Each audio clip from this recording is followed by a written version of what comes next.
Okay, we found him.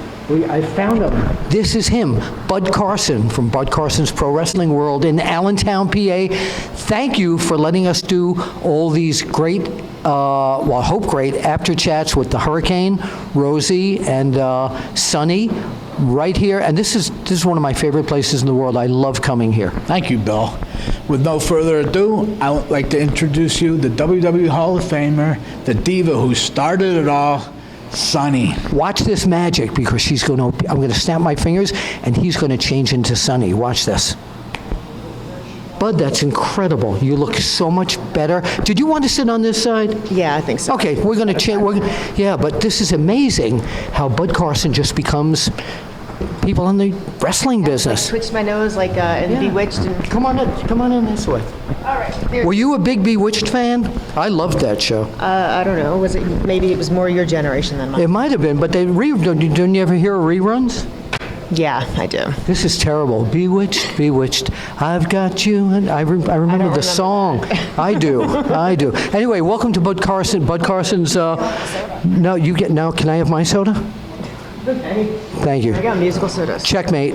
Okay, we're good. So welcome to back to Allentown. This Bud Carson's Pro Wrestling World is an amazing place. Absolutely. I've been here. I can't even count the amount of times I've been here, but I love coming every single time because, first of all, Bud, I love Bud. Love him to death. Oh, he's great. Hey, did you see his picture when he was a Marine? I did. Oh, I did. Yeah. What a hot piece of, yeah. Well, I'm not into that, but No, but he was very dangerous looking.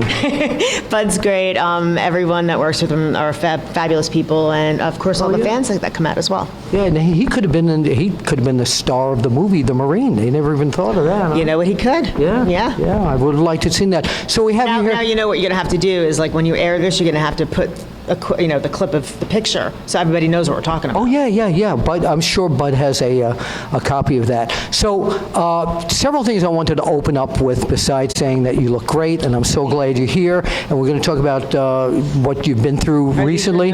No, it's just something I printed out that you put on Twitter, because I do everything pretty much off the top of my head. But I want to start off first, before we talk about you, about a dear friend of ours, Jackie Peterson, who's been, if you've been to an independent wrestling show or WWE shows, TNA, Anywhere in the New Jersey, New York, Pennsylvania, Maryland area. You have always seen her. And she's, tell everybody what and she's a dear friend of yours, forever. For most of 20 years, yeah. Yeah, and mine too. I've known her since forever as well. And she's going through a very difficult time right now. Tell everybody about that. Fans would know her as Destiny. That's her wrestling, Destiny. And she is one of those people that when she goes to an independent wrestling show, she doesn't care what she does. She helps out any way she can. She'll manage at ringside. She'll sell tickets. She'll sell at concessions. She'll set up chairs. She will go above and beyond the call of duty, and most of the time for free. Yeah. She does it out of the goodness of her heart. Right. And now, see, I was away for a couple of months, and I'm sure everybody knows that. We're going to talk about that. Right. But I found out as soon as I got home last week, I found out that she was diagnosed with breast cancer and is going through chemotherapy and radiation. Yes. Yeah, and I mean, myself, in 2013, I had cervical cancer, and I had to get a full hysterectomy, but we caught it early enough where I didn't need the radiation and the chemo afterwards. But I just wish they could have caught it sooner for her. She had a lump, and she went and got it checked out, and it was breast cancer. So she's already had one round of chemo. She lost her hair. Yep. So I started a little GoFundMe account for her. That's what I want to talk about. How can people find the GoFundMe? And she's a dear friend. I've already put in for that as well. Oh, yeah, that's right. I did. I saw that because I send the thank yous out to everybody that donates. Well, you can find it all over my Facebook page. Well, one of my Facebook pages. I have two. Excuse me. And if you just put in my name or her name in a search on the GoFundMe page, I'm pretty sure you can, look it up. Please help her out because she's worth it. Yeah, she's definitely worth it. I put a goal as 5,000, so we want to try to make that or surpass that. She's got a lot of medical expenses. She's missing work because of, the chemo treatments and everything like that. So, whatever we can do to help her, she deserves. We love you, Jackie. She's given destiny. to us, so it's time for us to give back. Yeah, her destiny is for you to help her. Yes. All right, so let's talk about you. I saw this. Was this a tweet, actually, that you've been sober for like 98 days? No, it's now 112. Yeah, 112 today. Okay, so let's go back a little bit and, The tweet are you talking about? well, this whole thing that I saw. Oh, the whole from thing. you. Oh, that was on Facebook. Yeah, Yeah. yeah. Why? Do you want me to read it out loud? Yeah, go ahead. Okay. This was Monday, the 27th. I put this on Facebook. Of June Yeah. 2016. Okay. All right. Just to clear up any assumptions or speculations, yes, I have been in rehab for alcohol for the past 95 days. I chose to go on my own accord after having the worst relapse I've ever had in June of 2015. I have done a few rehabs prior for a month at a time, and trust me, a month is not enough. So this time I gave it 3 months, and it was the best decision I ever made.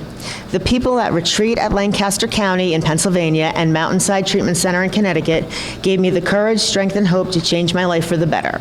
Hold on. Cottonmouth. The last 3 months have been filled with counseling, yoga, meditation, hikes, campouts, ropes courses, equine therapy, art therapy, music therapy, culinary therapy, spiritual enhancement, and religion. Yes, I now practice both Christianity and a little Buddhism. All of this has made me a better person. I had some serious health issues that are now on the mend, and my recent diagnosis of type 2 diabetes mellitus is being managed. I am eternally grateful to the 2 treatment centers, my family, friends, fans, and the WWE for all of the support I've gotten. I encourage anyone and everyone who has any type of substance abuse problem to seek help. It's the best thing you can do, and it'll save your life. Godspeed, and namaste. Yeah, let's have a round of applause here. I'm so glad, I've known you since you were like 14, 17 years old. 17. And I've seen what you've gone through. Had this whole thing that you just read, et cetera, how did the whole addiction to the alcohol and all the other stuff actually happen with you? Well, it's in my book. Why don't you get the book? That's what I was going to say, because it's all in the book. Yeah, but we're going to. Quick, I am not going to tell But if you want, no, if you want to give a short, full story, 'cause it's in the of book. course, which is my book. I don't tell the whole story on here either. Yeah, believe it or not, I never had my first drink until I was 23 years old. Believe it. Never drank in high school. When I turned 21, it didn't matter because I didn't drink. And when I was 23, I was dating, some little wrestler who really had no talent named Shawn Michaels. We were dating for almost a year at that time. Dating him was a real super kick, right? Okay, go ahead. And we went down to Jamaica for a vacation. It was right after he got his butt kicked by a bunch of Army guys in Syracuse or something. Y'all remember that story? Right after that, so Vince gave him some time off from the road. And I told him, like, you really should go on vacation. You need the time off. He's like, all right, where do you want to go? And I was like, huh? Okay. So we ended up going to Jamaica. And we were down there at the piano bar. I think it was like our second or third night there, and he orders his drink, which was a Dewar's and soda, which was the Click drink, and Vince McMahon's drink is a Dewar's and soda. Yep. So, and I said, order me one too. He's like, but Tammy, you don't drink. I'm like, yeah, we're on vacation. What could it hurt? Well, that was at 23 years old, and it was all downhill from there. Okay. And I know, being in the wrestling business, a lot of the guys drink and all this kind of stuff, and you go from town to town, and hey, let's have another drink. Hey, you had a drink with him, have a drink with me. Well, after, the first drink down in Jamaica, and I can't even tell you how many drinks I had in Jamaica. And then after that, being on the road, it was just the thing to do was after the show, we all go back to the hotel and hit the hotel bar. Yeah, and it was just the thing to do. I mean, there were many times, and there's actually a picture that somebody showed me once, a candid picture of me sitting on Shawn's lap at the hotel bar. And right when that picture was taken, Vince had sent over a round of drinks for the Click. And they called me the Click chick because I was dating Shawn. So over would come the waitress with a tray full of Dewar's and sodas for the Click. So it became a nightly thing, So when was it that the first time that you realized you needed help? Probably when I almost died. Yeah, how long ago? How long ago was that? In 2001, I had a really, really bad bout of pancreatitis. I was in the hospital for 3 weeks, and they read me my last rites twice because they didn't think I was going to make it through the night. And at the time, now I was back with Chris because we had kind of split when I was dating Shawn. So I was back with Chris, and he was over in Japan working for, was it All Japan at the time? All Japan. Okay. And they found him in Japan somehow and said, you better take the next flight home because she's not going to make it like another 24 hours. Yeah. So then after something happened and I just bounced back from the pancreatitis, and I had a few years sober, and then what happens, but Chris passes away in 2005, so then I start drinking again. Sure. So pretty much, long story short, in the past 20 years, the whole drinking thing has been like a roller coaster. It's been, I've had my times of sobriety, and then boom, my times of binging, and it keeps going up and down. So then last year seemed to be a little bit out of control, so that's why I went back to Well, I'm glad you did that. Now, so we're being open and honest here, and it would be in the book if I'm asking you this question. Was there substance abuse as well beside the alcohol issue? Well, back in the days when we were on the road, everybody took pills. Everything was prescription. But when you think about it, when you're on a plane every single day, one day you're in Los Angeles, the next day you're in New York, the next day you're in London, the next day you're back in Michigan. I mean, with your schedule is so screwed up, and your sleep schedule is so off, that it's very natural for the doctors to prescribe you something to wake up in the morning, something to go to sleep at night, or else forget about it. Your system is just, haywire. Yeah. So back then, pretty much everybody took pills.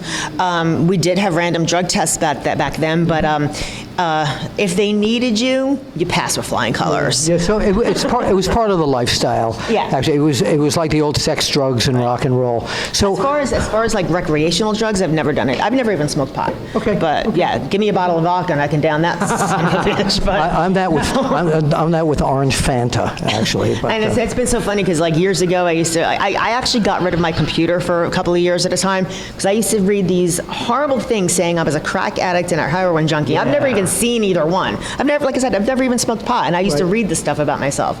But it's also, who you're around, and if you're in somebody's company, you must be doing the same thing. Got it. So eventually, I learned how to cut myself off from certain people. All right.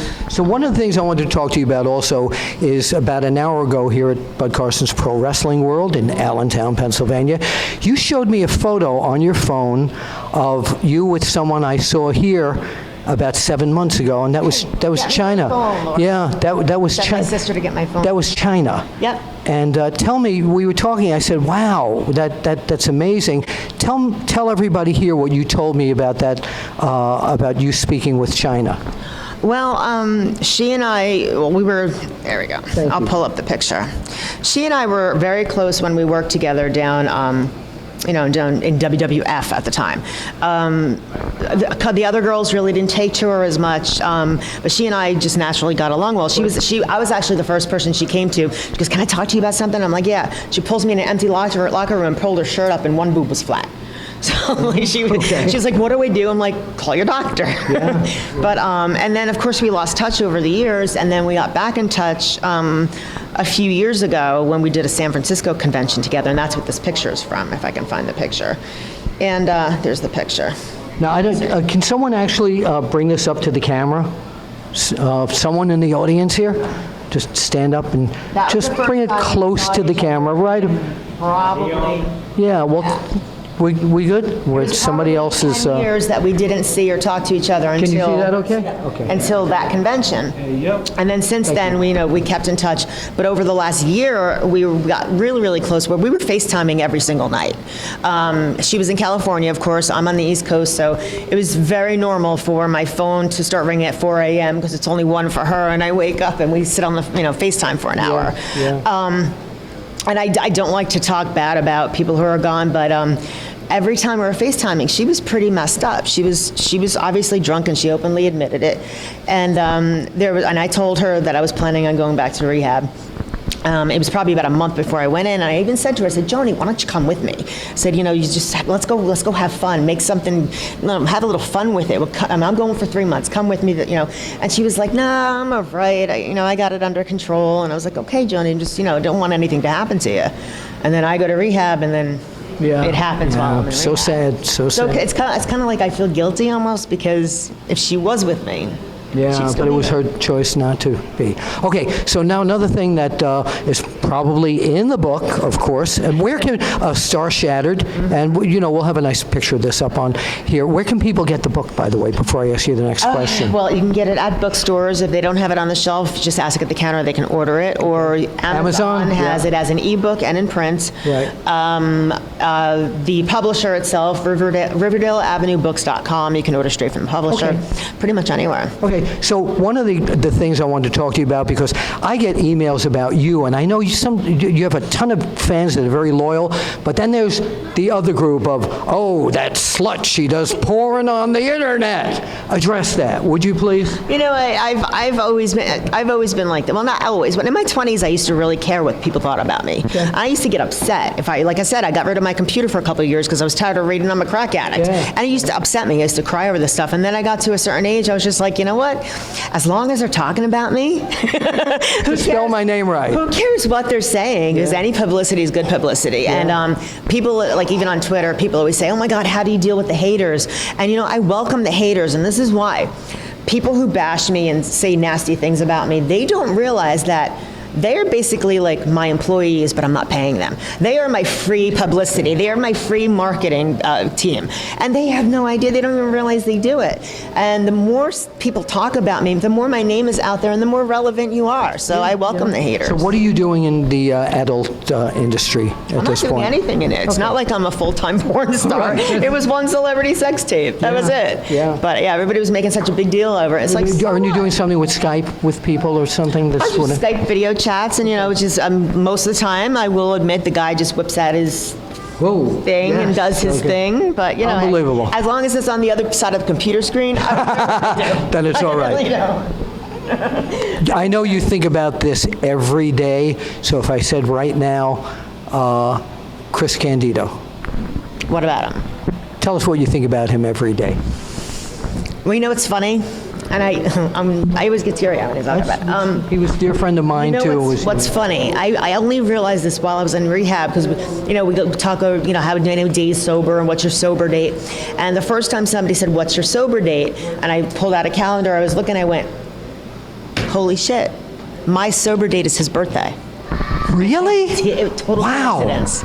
March 21st. Wow. That was my sober date. And I didn't realize it when it became a sober date until I'm in rehab and we're talking about it. I went, holy shit, my sober date is his birthday. Wow. Happened for a reason on that day. Wow, that's absolutely amazing. And through Chris is the first time I met you when you were 17 years old. You were shooting photos, and you sent me some photos, and you became one of our best photographers. You saw my photos somewhere and asked me to send them to you. Yeah. Yeah, I was just taking pictures of Chris and videotaping his matches on every independent show. God, I had pictures of Tommy Dreamer and Taz, and their, you know, when Tommy Dreamer, I used to call him droopy draws because his tights, the crotch was way too long. So like here's his actual ball sack, but the crotch of his tights are here. And like when he would walk, you'd see the material and movement. So I called him droopy draws. That was his name. And So- then Taz's nickname was the Haiti Kid. Why is that? Look at him. Yeah, well, He's short and dark, you know? you're right. That's only because- But he's got a great podcast. That was in retaliation, though, because we were all at a mall shopping for. There was an independent wrestler named Ray Odyssey. Remember Ray Odyssey? He's on Facebook. I talk to him all the Is time. he? Okay. Yeah. So he was having a housewarming party. So Tommy and Taz and his girlfriend and Chris and I went down to just go to the housewarming party, but we're walking the mall to find him a gift first. Right. And Chris and I are walking down on the bottom level, and then there's a balcony, and there's Taz and his girlfriend, who's now his wife. And you hear Taz yell over the balcony, "Look at that fat albino midget," talking about Chris. I said, "Oh my God, it's the Haiti Kid." And he was like, "Rrr." If you know Taz, he can dish it, but he can't take it. Oh, I know that. So what's... Oh, anyway, so about the pictures. Yes. Yeah, so I was just taking pictures of Chris's matches just for his own use, and you saw one somewhere and They were asked me to great. do freelance photography. They were great. So my very first job in the wrestling business was a photographer for this man. Yeah, thank you. And you were great. And then we started covering her with your career. Yeah, So I could. which was great. Yeah, but that was great stuff. So tell us now, today, July 9th, 2016, what happens? You're doing a lot of conventions and stuff, I know that, but what, in terms of you personally, what happens with you now? You've been through rehab, et cetera. What's your plan for the next few months?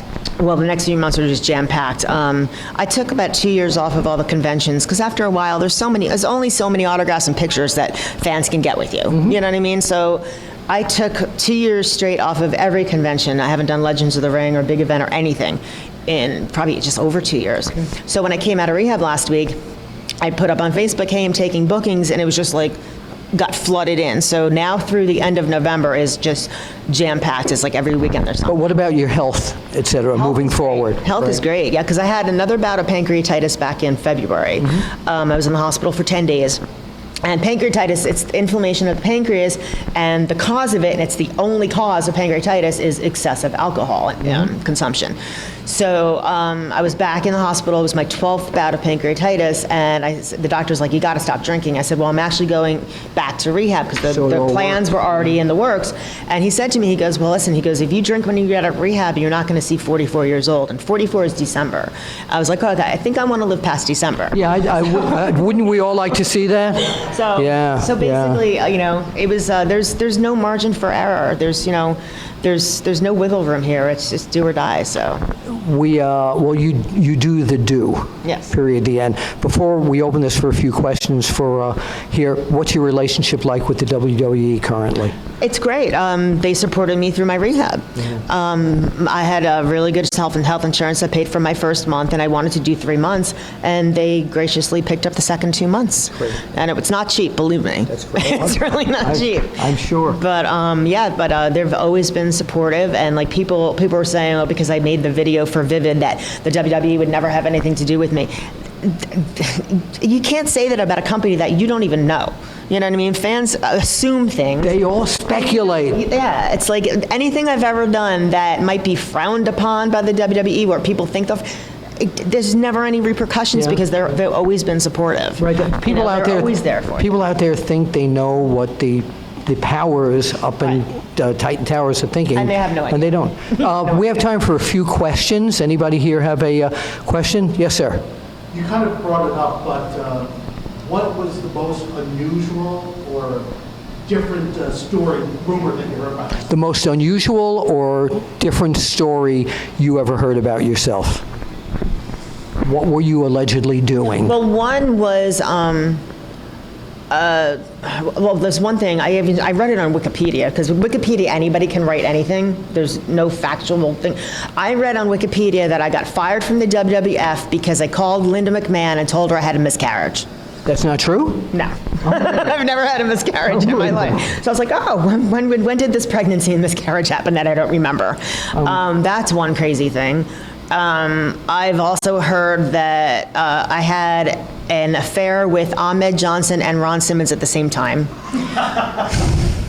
They were separate, right? Huh? No, at the same time. No, I know that. And yeah, no offense to anybody, but I'm not into the interracial thing. So right there, I knew that I was like, I'm just not. That's fine.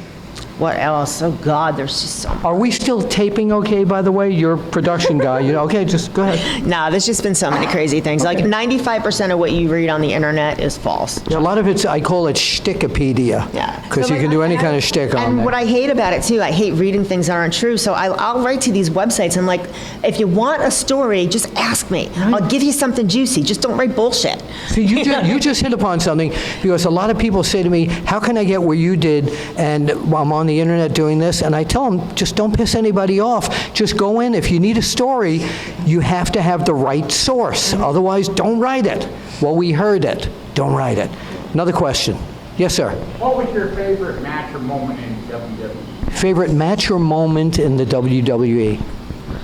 I don't know if I could pick just one. Was it Body Donna's time? I don't know if I could pick just one because there were so many really cool things. Like when Body Donna's won the championship on WrestleMania, that was awesome. Walking out with Legion of Doom for the first time, that was freaking crazy. Oh, I remember that, the energy in that building when, you hear that music. What a rush, huh? It's nuts. Yeah. But believe it or not, something I really, really enjoyed was getting slopped. Really? Wow. By the Godwins, yeah. I had so much fun with it because, I was a heel, getting slopped every night on the road for about 2 months straight. Every night. Yeah. So, of course, I made the slop myself, but it was kind of You made like, the slop yourself? yeah, it was leftover catering.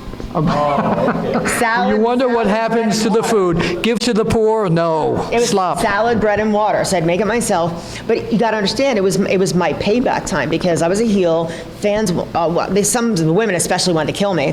So I would get slopped at ringside, and I'd grab handfuls of it off the floor and boom, right into the crowd. Unbelievable. So I was slamming people in. You used to get the photographers, by the way, too. I wanted to talk to you about that. And if you watch it the first time I got slapped, if you watch that clip over again, I chased Billy Gunn with it, and he like runs away like he's terrified. But yeah, that was like my little revenge against the fans. I would throw slop right in their face. We have time for 1 or 2 more questions. Anybody else? Yes, back there. I'm sorry, I can't hear. 4 tag teams that you, the Road Warriors, Yep. Godwin's, Body Down.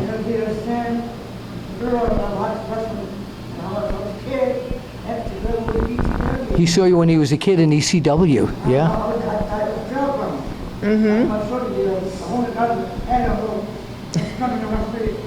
Yeah, he's a big fan of yours in ECW, actually. So, all right. I've worked everywhere. So now let's talk about, again, one of the reasons we're here. Beside me wanting to see you, knowing that you've been through this, and I've known you since you were 17 years old, Long and I time. publicly say, 26 years. yeah, and I publicly say that I love her. I've always been concerned about you, because we've known each other forever. Did you read all the nonsense on the internet? I do, and I didn't know about Alma Johnson. I talked to him about. No, No, anyway. I tell everybody that, seriously, if you want to write something about me, just ask me and I'll tell you the truth. I know, you've And always been there. And I'm brutally honest about everything. I don't sugarcoat anything. All the honesty is in here. And like even when TMZ calls me to get their stories, I mean, Yeah. every time TMZ covers me, it's not by chance. Believe me, they're on my speed dial. Yeah. So I know how to garner publicity. Well, I it's. actually called TMZ from Rehab and got in trouble. Did you really? Yeah. Who'd you get in trouble with? With the Rehab. What? Because around the month and a half mark, around the 6-week mark in, I got called into my therapist's office and we had to call my sister, who's in the back of the room right now. Yes. And TMZ had Let's have a hand for Tammy's sister, please. Thank you. TMZ called her to verify if I was dead or not. The rumor was going around that I was dead. So luckily, they called her for verification before printing the story. I don't remember if you remember this or not, but I IM'd you. I said, "Are you dead?" And you said no. So that confirmed it for me. So there was a rumor going around I was dead or in jail or something because I just disappeared. I didn't tell anybody I was going to rehab for 3 months. I think I told literally 5 people. So nobody knew. So I just vanished. And on Facebook, because it's nobody's business what I do, in my personal life. So on Facebook, I said, I'm taking some time off of social media. I don't know how long I'll be off, but I'm going to a retreat to do some yoga and meditation, because people knew that I was in the hospital for a couple months prior with pancreatitis and diverticulitis, and just not, internally, I was not good. So that wasn't a secret. So I said I was going to a retreat to do yoga and meditation, and the place I went to was called Retreat at Lancaster County, so I was not lying, right? But so then while I was up at Mountainside at my second place, I called them from there, and I was like, hey, Brad, it's one of the producers. He's like, oh my God, where have you been? Are you okay? I'm like, yeah, I'm fine. He's like, we thought you were dead. I'm like, no. So I said, I'll tell you where I am. You can run a story on it. I said, I'm in rehab. He's like, really? And it was probably my second to, it was 2 weeks into that place, so like I've run the 10-week mark. Okay. So I said, yeah, go ahead and run the story. And this guy that worked in the gym in the rehab, this guy, Kurt, he let me use his phone and take a selfie in the gym and send it to TMZ so they can put it prove on. you were. So the Sunday, this was on a Friday when I called TMZ, and then Sunday morning I get called into a meeting with like the executive director of the place. He saw it somehow on TMZ, so it was like. So I'm going to ask you one more question. If you can't answer this is fine, but you had some legal issues here in Pennsylvania. Can you tell us what the status is about that? Well, what the legal issues were last June. This is like what I wrote in here, what I read to you. In June of 2015 was the worst relapse I probably ever had. Right. I got 3 DUIs in a span of 21 days. Got it. 3 DUIs in a span of 21 days. I dare anybody to beat that. Can't do it. Don't try it. If I do something, I do it, all the way. But I made, basically, see, when I binge drink like that, I black out. And I don't remember a thing at all. And all of a sudden, I was home, and I started getting court papers about DUIs, and I was like, what is this? I didn't remember anything. Didn't remember getting arrested, remember getting pulled over, didn't remember being booked, didn't remember how I got home, nothing until I started getting court papers. So my lawyer and I were talking about it, and basically he said, if you try to defend yourself and go to trial, you're gonna lose because you don't remember anything. Sure. You know, and they have me on video doing the field sobriety test and stuff like that. I didn't remember anything to try to defend myself, so I signed a guilty plea. And after a couple of meetings with the prosecutor and the judge, we worked out a deal. And I told the judge, I said, you know, I plan on, I said, things are already in the works to go back to rehab anyway, because I've been to rehab 3 other times, and obviously they didn't work. They were a month at a time, that was it. Said I plan on going back for 3 months. And long story short, and I don't want to give all the details yet because I haven't gone to sentencing yet, but I don't even know when it's going to be yet. The judge, I had the best judge I could possibly have. And he's the kind of judge that would rather see you get help instead of punish you. So I'm getting credit for every day I did in rehab. Which is the right thing to do. Towards, you know, what sentence will be imposed. Yeah. So as of now, like I said, things could change like at a drop of a dime. He could wake up on the wrong side of the bed the day of sentencing and change his mind, but as it looks right now, I won't be seeing jail time because I did the rehab. What would you like to say to everybody out there who supports you, and also the haters as well, and why? Keep She's on terrific. hating. Just keep talking about me. Give me more. That's all. But Star Shattered and putting all those pieces of the shattered back together again. Well, that's why it's, read it, The Rise and The Rise and Fall Rise. of a Wrestling Diva. Rise and Fall and Rise. Yeah, she's Some rising crazy back. Stuff in here too. If you haven't read it already, read it because I told you I'm brutally honest. You always have been. I will be brutally honest, even to the point where if I hurt your feelings, it happens because I'm brutally honest. But I put some stories in here that nobody's ever known. So, and most of Some crazy what we talked about is not on this video, it's in here. That's in here. There's some crazy stuff. Like when I read it back, I'm like, how the hell am I still not in jail for that? You know what I mean? I did some crazy stuff a long time I'm ago. glad you're not.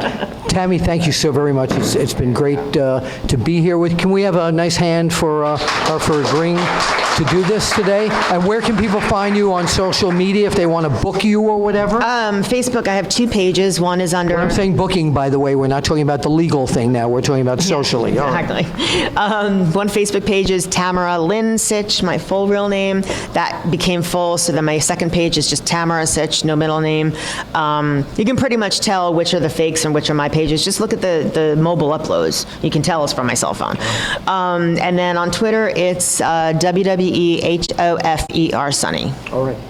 Hall of Famer, if you wouldn't mind pointing out to the camera so we You can... want me to point? Point it out to the camera because I always end these with, we'll see you at the matches. We'll see you at the matches. Yeah, you and you and you. Namaste. Thank you all. Thank you.